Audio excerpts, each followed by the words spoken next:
Welcome to the Swim Swam podcast. I'm today's host, Coleman Hodges. Joining us today, we have got Olympic champion and now three-time individual NCAA champion from the 2025 Men's NCAA Championships. He was the swimmer of the meet. He now owns both NCAA records in the 100 and 200 back. We are talking to Texas Longhorn NCAA champion, Hubi Kos. Hubi, thanks so much for joining us. How's it going? It's going good. Glad to be on here. That was a lot of words you just you just listed off there. It's pretty funny.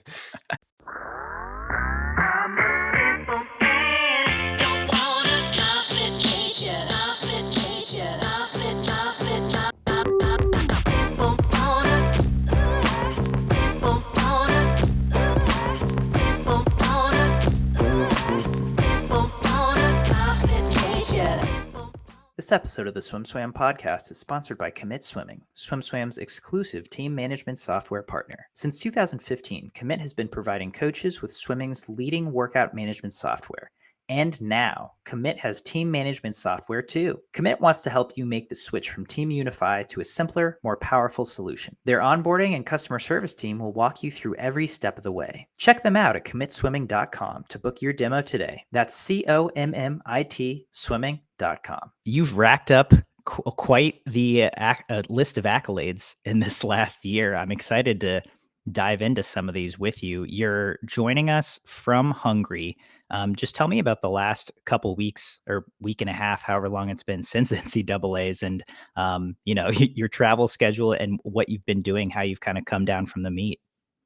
Yeah, it's been a whirlwind to say the least. We got back to Austin on the Sunday after the Mhm. meet, and then Monday, Tuesday, Wednesday, I sort of took it easy. Um, and then Thursday, I was already on the way home. So Thursday, I had my first long course practice, which was very hard, very hard to get back into that after like I think it was at least 2 months of all short course action. And then yeah, got on the plane, flew halfway around the world, got to Hungary.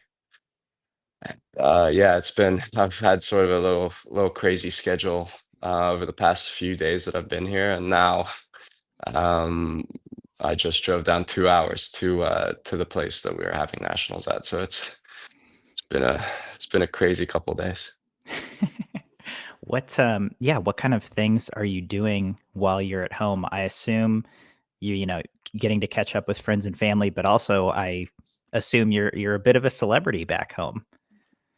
Yeah, I mean, celebrity is such a weird word, but it's really funny that every time I'm in the US, it's completely normal. So nobody knows who I am, and that's just usually how it goes. And then every time I fly into Hungary, it's like the instant I hit the airport, there's at least one person that recognizes me.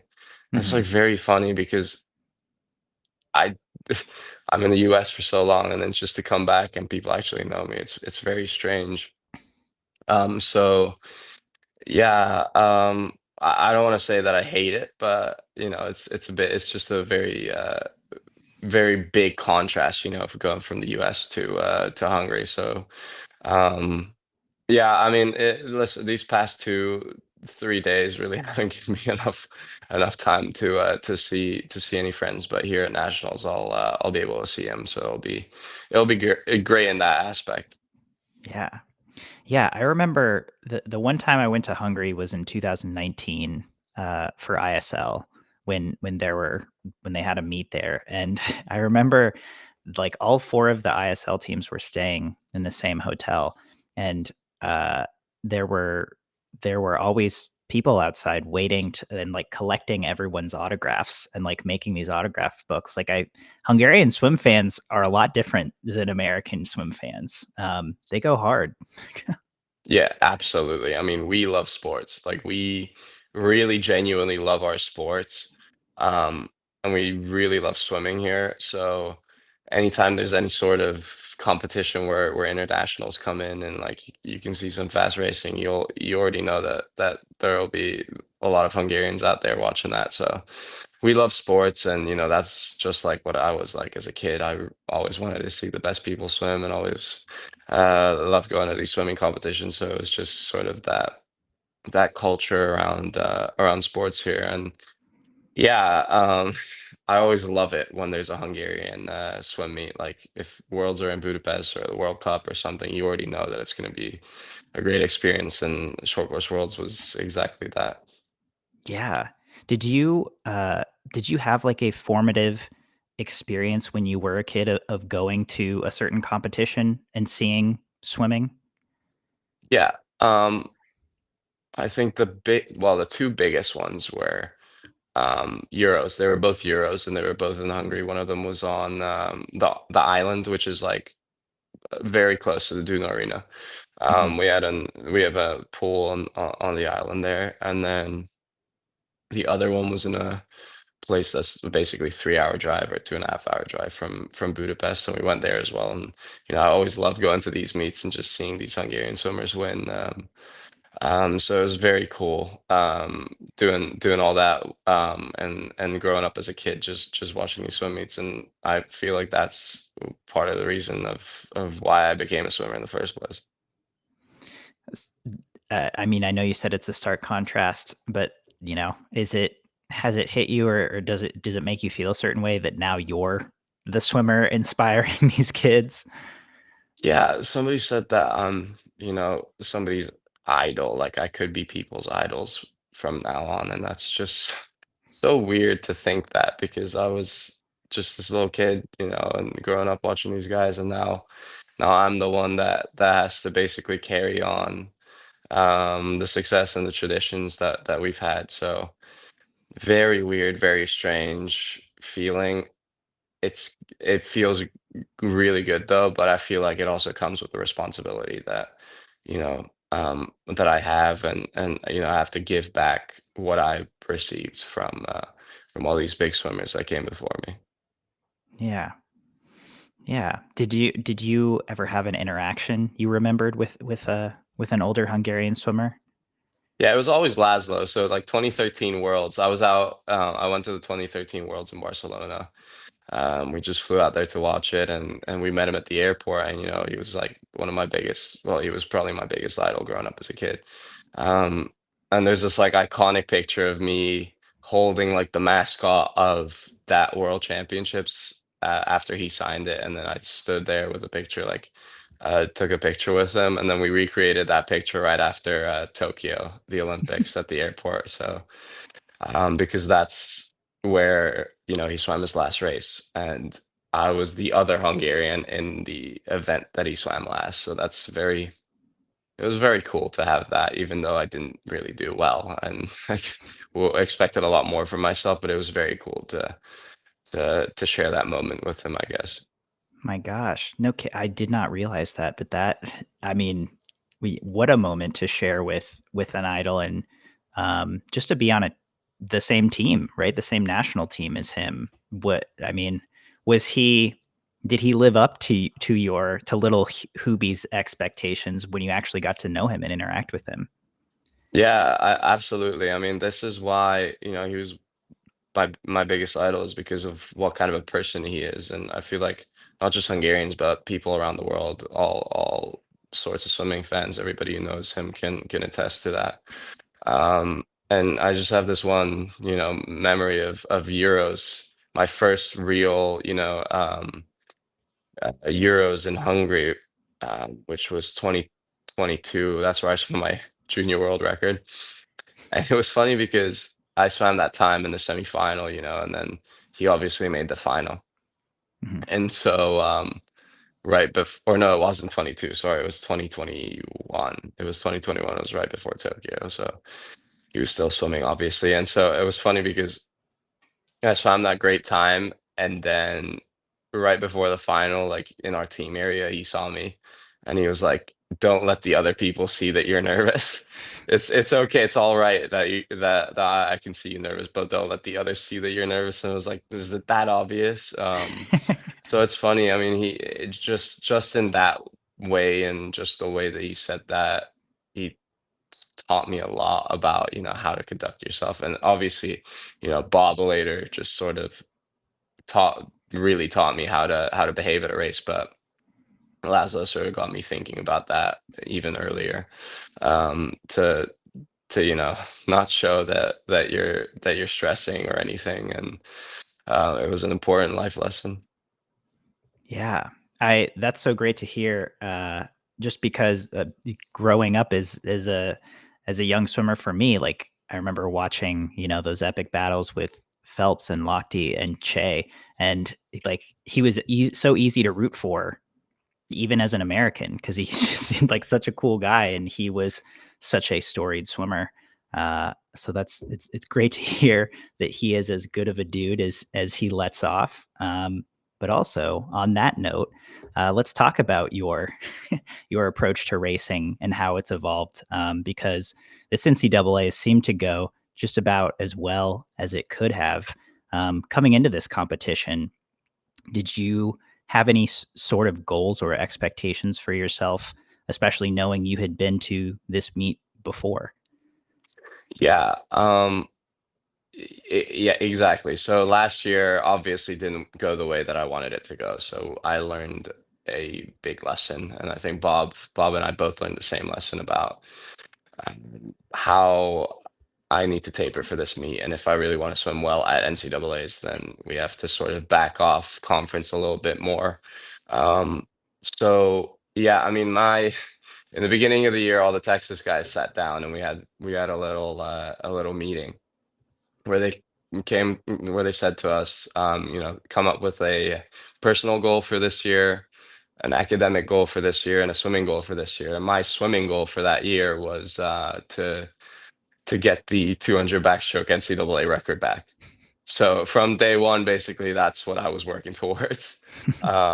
Even, right after Paris, I didn't really take too much time off. I was straight back into the grind, and Bob got me back pretty soon. So we started working on it. And yeah, I mean, all year I knew that I wanted to do something special in that 200 backstroke. But not just that. I knew that I wanted to, or I knew that I had to probably do well in the other two events as well. So that 2 a.m. and that 100 backstroke, even though I won with, a couple hundredths, it was sort of a year in the making. And we knew that I had to train really, really hard because those would come down to the wire, and they would. I did expect them to be as close as they were. I think some people didn't expect them to go the way that they did go, but I knew that it would be a very, very close race with obviously Destin in the IM. Like, what Destin's gonna go in the IM. You always know what Destin's gonna go. Um, but yeah, but that 200 backstroke, I just wanted it to be very clear, that I'm gonna win that event, and very clear that I'm gonna swim the NCAA record. And I think I did a good job of that. Um, so so yeah, that was the plan. Obviously, like, huge congrats to all the other guys that swam. Destin's race great still. Like, it's just I really wanted to push that 200 backstroke the way that I did, and I did everything in training to get to the level that I did. Yeah. I mean, I would have to agree with you. You made it obvious in that 200 backstroke that you were the guy that and you put that record. I mean, it felt like, when Ryan Murphy set that record at 135.6 in 2016, almost 10 years ago. It's like that felt untouchable, and it now once again feels fairly untouchable. You've obviously, maybe got a shot or two at it still, but um, in terms of those other two races, I am just curious how, like, the last 25 of that 200 IM or the last 25 of that 100 back, when, as you said, you expected them to be close races. Do you feel like you reacted differently just closing those races than maybe you did at this meet last year, or than you have in past races, especially short course? Yeah, my biggest problem last year was, obviously the taper was one thing, but then the other thing was I still wasn't an Olympic champion, and I think being an Olympic champion just gives you that much more of a Mm. boost to when you're in those situations, be able to get it done and to get the job done because, well, that 2 a.m., I saw Destin on that last turn, and I was like, "Oh my God, it's going down to the wire," and I just like put my head down. I was taking two more strokes probably than I should have, but I really wanted to get my head on that wall first. And it's we go back to I think it all comes down to the training that we do, and I feel like Bob trains us for those exact sort of moments and those exact sort of those battles that we have. Because 200 IM, I could have probably raced better. I could have probably got out faster in the first 100 because obviously that's the only way I can swim that event is if nobody can catch me on that because everybody's going to gain on me on the breaststroke. But I actually did a solid job on breaststroke there. But I knew no matter what that he was going to come at me hard on that last 50. And yeah, I tried to get that last water as fast as I could, and I just had no oxygen left. I try to get my hand on the wall as fast as possible. But yeah, that was a great race, and I had fun racing in that. It must have been fun to watch, but I did have a lot of fun racing in that. And yeah, obviously last year I just didn't have that sort of. I did. I wouldn't call it winning spirit, but it's just that like little magic sometimes that you need in those situations, and you can't really explain it, but you just get that little extra boost from something from somewhere, and I was able to get it for that meet. But yeah, that 100 backstroke. I mean, I'll be honest, I didn't see anything, so I didn't know how far out Johnny Marshall was, but I obviously gave it everything that I had and really gave it a good shot. I knew that I could probably break the NCAA record, and I knew that I wanted to break the NCAA record already after SECs, but I did not expect Johnny Marshall to go as fast as he did. So yeah, it was a great race. Both of those races were really good. I remember talking to you at the meet after that 100 backstroke, and you were like, "Yeah, my brother didn't think I could break it. Why? What's up? Why didn't why didn't he think you could? Why didn't he have faith?" So this is a funny story, but so short course worlds, I was texting him the same thing basically about the 100, well, not the 100, but the 200 backstroke world Mhm. record. And he wasn't there to watch it, right? So he wasn't there. He didn't come out to watch that sadly because he had to train. He goes to Northwestern, and so I was like, okay, I'm still gonna do it. And then I didn't. I failed by like 0.02, which was kind of sad, but whatever. I still got some time left to get to go and chase that record, but yeah, I was like, okay, so NCAA's, I'm going to do it. Like I have to do it. And then the 100 backstroke, I basically did the same thing to him again, but this time he was actually in the Yeah. crowd, so I was able to show him that yeah, I was able to do it. But yeah, I mean, it, it's swimming's kind of all about that. You want to push yourself as much as you can. sometimes sometimes people don't believe in you, but yeah, you got to believe in yourself, and that's what counts. Uh, Great philosophy, obviously, and obviously it worked out for you. That short course meter 200 back world record. Uh, Mitch Larkin set it, I think, in 2015 at a World Cup. But I mean, it has stood the test of time at this point. You were obviously just 2/100ths off, so I don't know if there's like a significant answer to this, but I am curious, like, what do you think it will take to break that, or what do you think you can do in the future to dip under that record? Because again, you were so close, but it's been around for so long at this point. Yeah. Well, I have to be honest, like I definitely got such a huge boost off the crowd that I wouldn't have got anywhere else. So it definitely plays a part that it was in Hungary.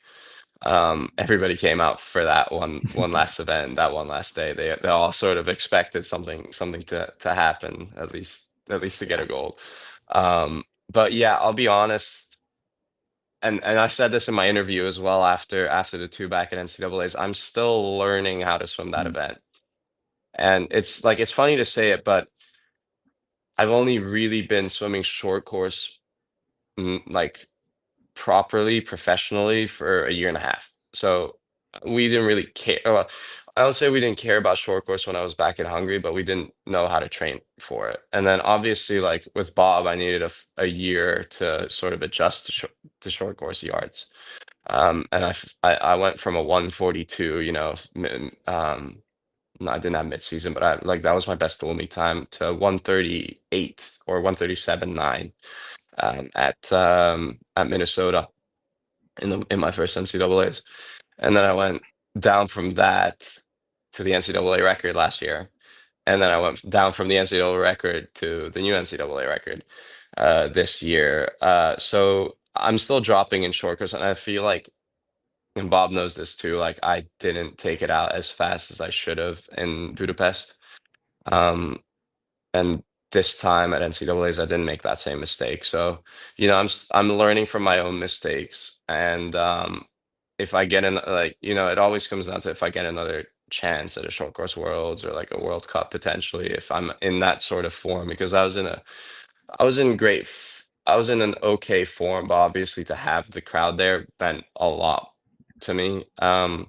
So, if it comes together, then it's great, and I'd love to do it. But I can't really put pressure on myself to break a record that's been around for as long as that has. So Yeah.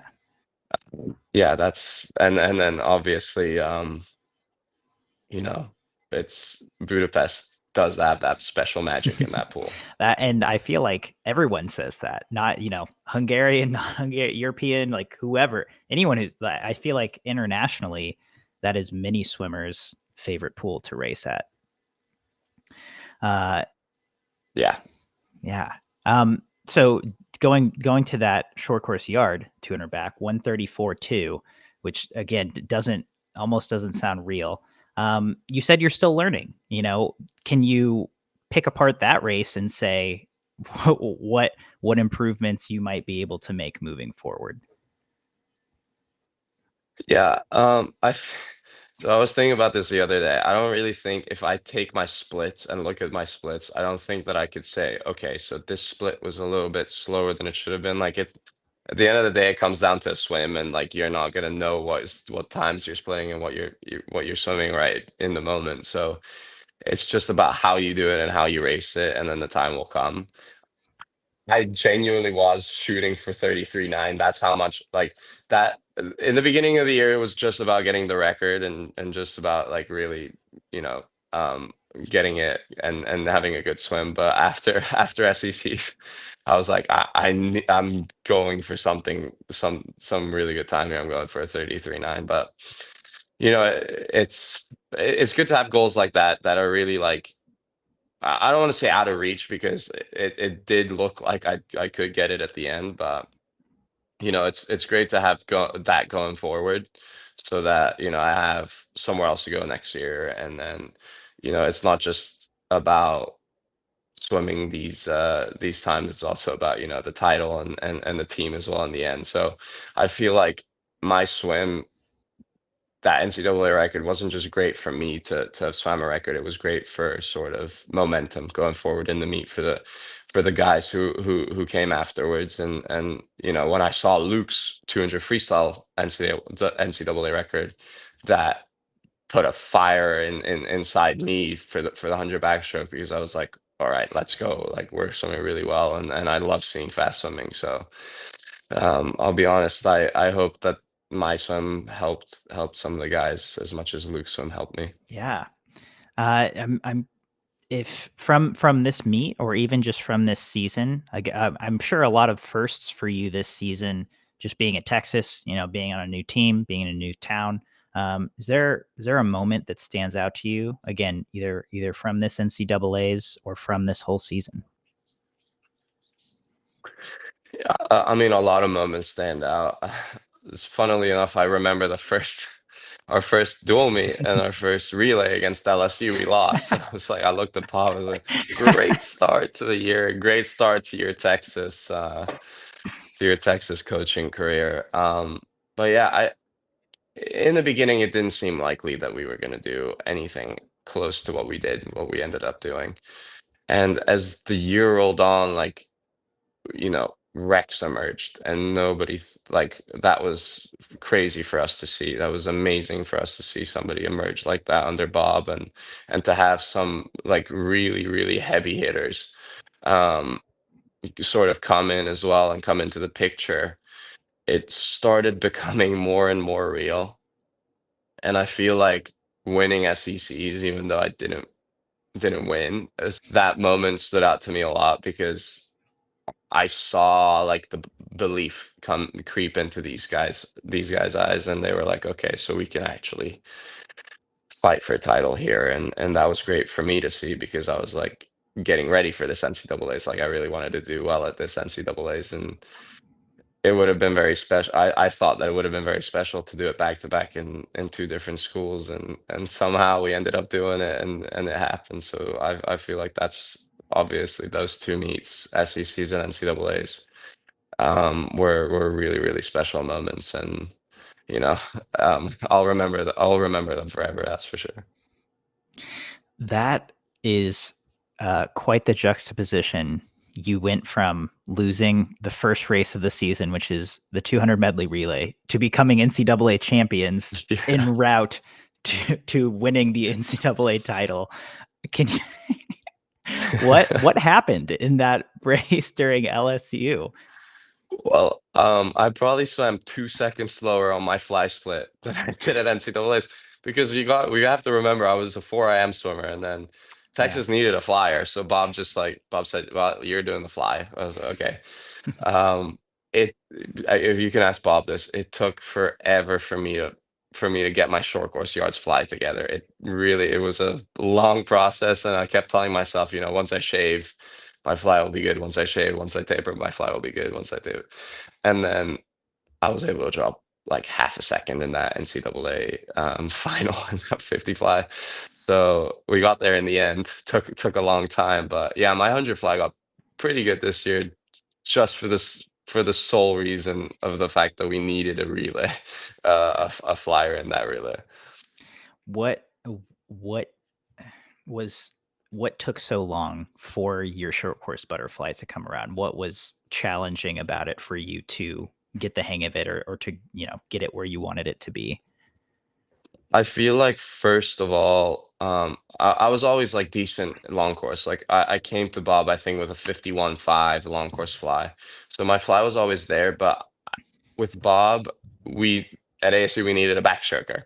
So I was the backstroker, and I swam a lot of backstroke. So I don't think I swam enough fly short course for me to really, because it's difficult as a European coming into the NCAA's with each and every single event, each and every single stroke has a completely different feel to it in yards.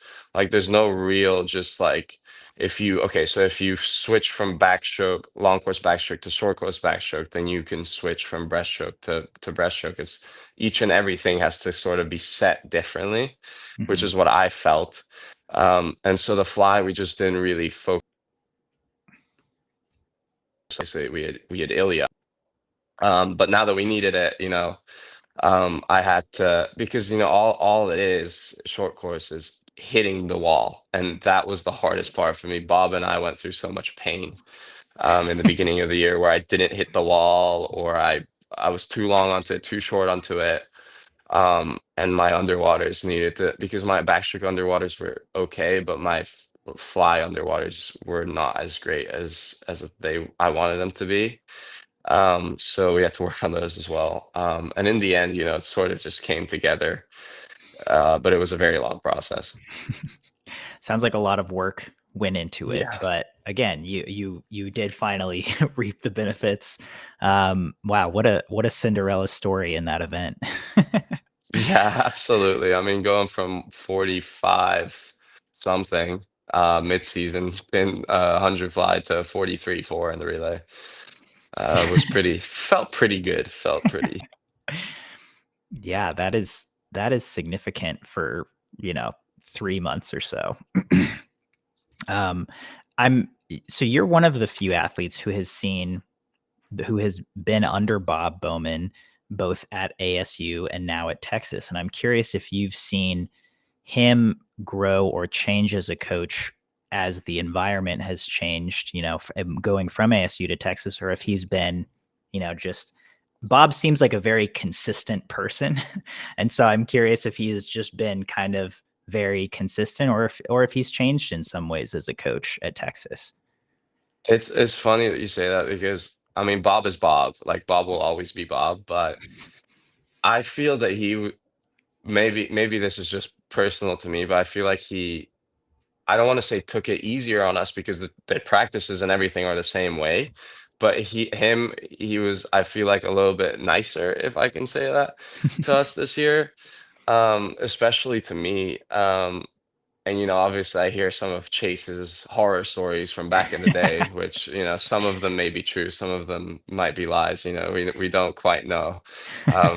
Bob sometimes says he misremembers things, but I feel like, yeah, I feel like he really loves being at Texas, and he feels that there's so much tradition and there's so much, history in this team that he doesn't have to constantly remind us how to be champions, how to be swimmers, because it's sort of ingrained into Texas in a way, and it's sort of ingrained into the university.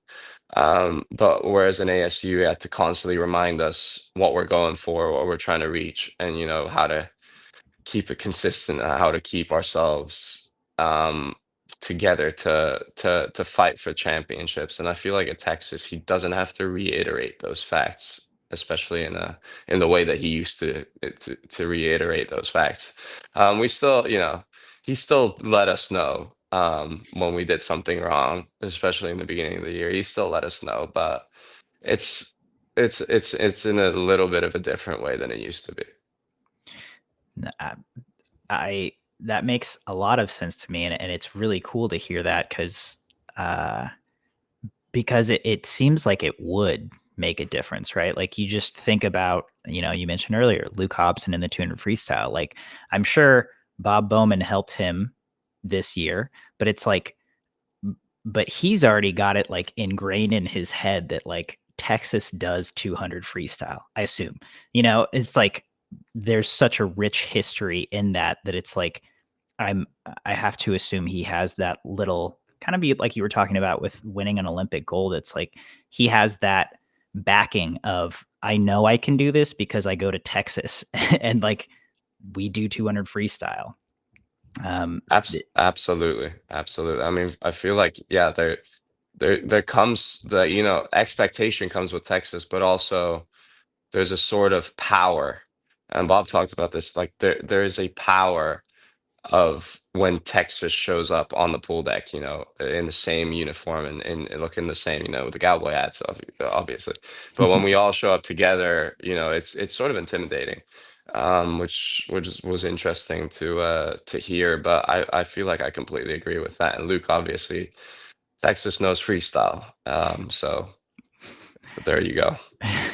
there you go. Yeah.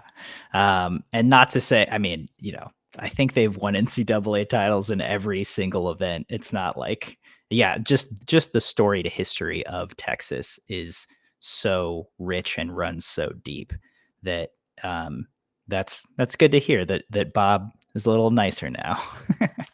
Yeah. So just moving forward, I don't know if you were asked this yet, but do you plan on competing for Texas moving forward? Next year in the NCAA. Hmm. Yeah, yeah, probably. I mean, probably why not? Like I'm now two in a row, so potentially could go for three in a row. I definitely see it happening, and I think Bob definitely wants me on that team. So yeah, it looks like I'll be coming back, even though it seemed at one stage that I wouldn't even be doing this year. So, things change, and Yeah.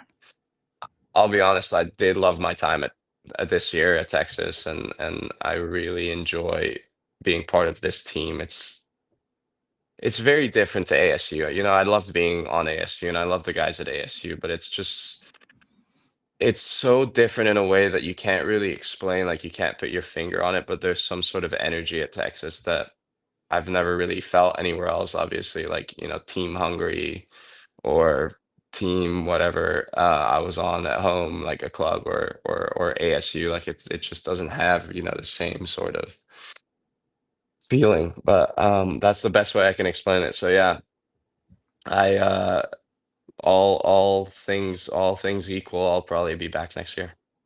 Yeah, that good to hear. I'm sure good to hear for Bob and for the Texas team as well. And then you're in Hungary right now. You're about to compete at Hungary Nationals. Why is it? I mean, not that every meet has to be at the Danube, but why is it not? Why is this meet not in Budapest? Do you know? I feel like the way that we set it up is that we only use that venue for the big meets, and then trials right before the Olympics. It's sort of our like the way that you guys have American trials, we have Hungarian trials in the Mhm. Duna Arena, which is like the best pool in the world. So instead of having it at a football stadium, we'll have it in the best pool in the world. So I feel like, I guess they want to keep it sort of special and to have that little special um touch to the Duna Arena when you go there. It should always be a special occasion, a special event. So, and the other side of it is Hungary has some of the best pools in the world, and it's like they're all over the country. So you can drive 2 hours out to a little village where we are right now, and you'll have a world-class pool. Like the US probably has like three or four of these pools in the entire country. Like that's how good it is. So we love swimming to the extent of we'll build pools wherever, and we'll get our younger generation in these world-class facilities so that they can become great swimmers one day. Once again, great to hear. Go Hungry in terms of swimming fans. That's awesome. And then in terms of just your lineup, I think you've got kind of a sprintier lineup: 50, 100 fly, 50, 100 back. How are you feeling about just this week, and what are you looking for out of yourself at this meet? Yeah, I'll be honest. I'm not feeling amazing. I don't know if it's the jet lag or it's whatever, but I got sick for a couple days. I'm still sick. And yeah, I thought that I shouldn't have any problem with 50s and hundreds after NCAA, but I have been on a very extensive taper, probably for around 8 weeks. So that doesn't translate very well to long course, especially not the 2 IM. So hopefully I don't sink in that event. And then the others, I think I can pull through. And I think I'm swimming a lot of the relays as well. So I mean, it will be fun. Like I'm still tapered technically, but I don't really have a lot of expectations for this week. Yeah. And now, does this have any bearing on what you'll swim at Worlds in Singapore if you are planning on competing there? Yeah, the qualification right now is basically times from Paris count. So whatever times we swam in Paris count, and then from then on, count towards qualification. So, if two people don't beat my 200 backstroke time, I'm safe. If two people don't beat my 100 backstroke time, I'm safe. And then I feel like the 50 backstroke, I probably need to swim well here, um, because I do want to swim that at Worlds, but I'm not sure where I am exactly on the rankings and what my time is. So I do want to swim a good 50 backstroke here, and then the 2 IM, 2 IM and 100 fly are always wild cards, and well, not off years because it's a World Championships, but during World Championships, it's so like the schedule is so bad with the 200 back, so it almost makes it impossible for me to swim the 200 back and the 100 fly, and the 200 back 200 IM together. But we'll see. I'll try and swim a good time here in that 2 IM as well, just to like put my name in the hat for a choice there, and Bob's obviously going to make the final decision when it comes to that. Gotcha. Well, Hubi, thanks so much for taking the time out of your time in Hungary to sit down and catch up. It was great hearing about your historic season in the NCAA, and good luck at Nationals this week. Thank you very much. Thanks.